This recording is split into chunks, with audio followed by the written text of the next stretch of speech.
Yo, what's going on everybody? TKGame here and welcome back to another NBA 2K17 MyGm episode with the Miami Heat. And taking a look at this huge trade we're going to be pulling off, many of you guys might be saying, why are you trading your core centerpiece Hassan Whiteside for young guys that really haven't proven themselves in the NBA? So first and foremost, this is going to be a great trade for the future. First, Julius Randle, a young guy who still has so much more to prove in the NBA, and then Hassan Whiteside, who's on a huge max contract, who I really don't think we can build a team around.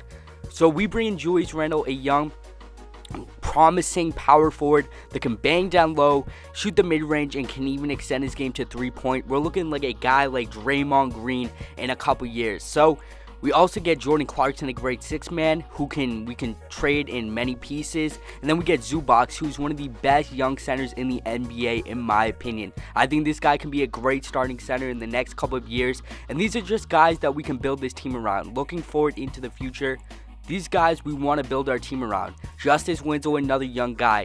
And then you guys might be saying, you don't want to keep Hassan Whiteside, but you keep Al Horford, who's on a huge contract.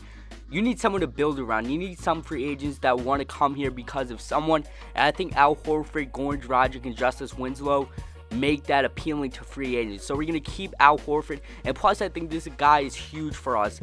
He can dish the ball around. He can rebound. And he's just one of the best scorers from three in the NBA for big men.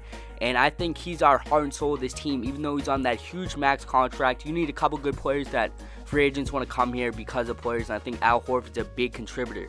Next, Julius Randle is going to be our starting power forward. He can stretch the floor. He does need to work on his mid-range shooting and his three-point, but if that goes down in the offseason, you see him working in the gym late in the summer, trying to work on that game. I think this guy could be the next Draymond Green for us. He's a very versatile guy, energy guy that is not known to be backing down in the post, but more of a mid-range type guy. But if he can work on his all-around game from three and a little bit more from inside in the mid-range, I think this guy can be a pure superstar in the NBA.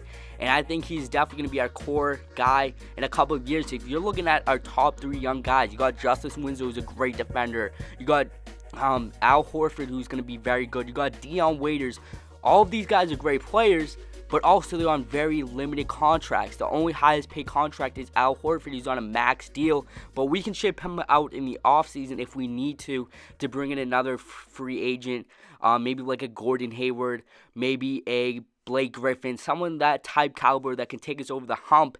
And obviously, we're going to be looking to do big things in this year's draft. We're looking to go after a point guard, maybe get rid of Goran Dragic. And we can do this with all these manageable contracts, easeable trade targets. We got James Johnson, who's one of the best six men in the NPA this year. He's going to be seeing tons of minutes. These are tons of trade assets for the future if we can just keep building picks, great young guys on low contracts. I think our future is looking very good right now. And going into the season, we're going to be a tough, scrappy team. And we're going to definitely, hopefully, make the playoffs this year because we got tons of great guys. We're going to be definitely top in the Eastern Conference and looking to get a top lottery pick this year. Trying to trade for someone, trying to trade for maybe a Brooklyn pick, maybe a Knicks pick, somewhere on that caliber that we can get ourselves a star point guard or star wing in the upcoming draft and really put this team together and look into the future. But looking at this starting lineups going into the season, this team looks very deadly, very deep, and looks like it can be scoring from all around. If we can develop a lot of these young guys, we'll be looking good. As you guys see, our expiring contracts, not that many,